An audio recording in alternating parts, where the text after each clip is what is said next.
नमस्कार मित्रांनो, आज मी पुन्हा एकदा मित्रांच्या समवेत जात आहे नाशिकपासून 55 किलोमीटर आतमध्ये असणाऱ्या इगतपुरी तालुक्यातील एक पौराणिक व धार्मिक तीर्थक्षेत्र असणाऱ्या सर्व तीर्थ टाकेत येथे. या ठिकाणी ऐतिहासिक जटायू मंदिर, 5 कुंड आणि रामायणाशी संबंधित पवित्र पाण्याचे स्रोत आहे.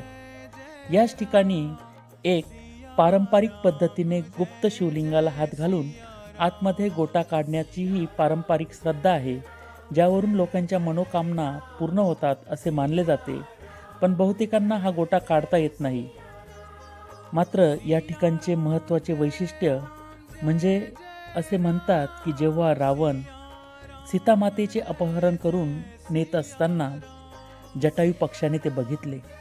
जटायू पक्षाने ते बलाढ्य असणाऱ्या रावणाशी एक अत्यंत चिवट असा लढा दिला आणि जेव्हा रावणाने जटायूचे पंख कापले तेथे जटायू घायाळ होऊन पडले.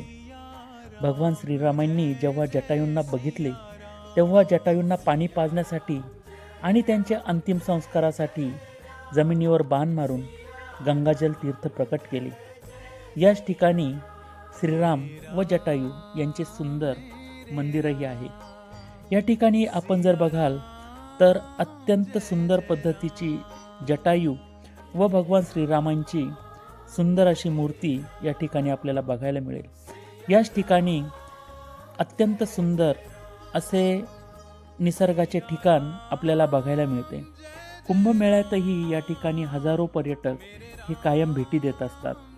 या ठिकाणी आल्यानंतर आपल्याला नक्कीच अत्यंत कृतकृत्य झाल्याचं वाटतं. खऱ्या अर्थाने या ठिकाणी प्रभू रामचंद्रांचा पदस्पर्श पावन झाल्याने या ठिकाणी ही भूमी पवित्र झालेली आहे. आपणही आपल्या कुटुंबियांच्या समवेत या ठिकाणी निश्चितपणे भेटायला या. अत्यंत सुंदर ठिकाण आहे. जय सियाराम.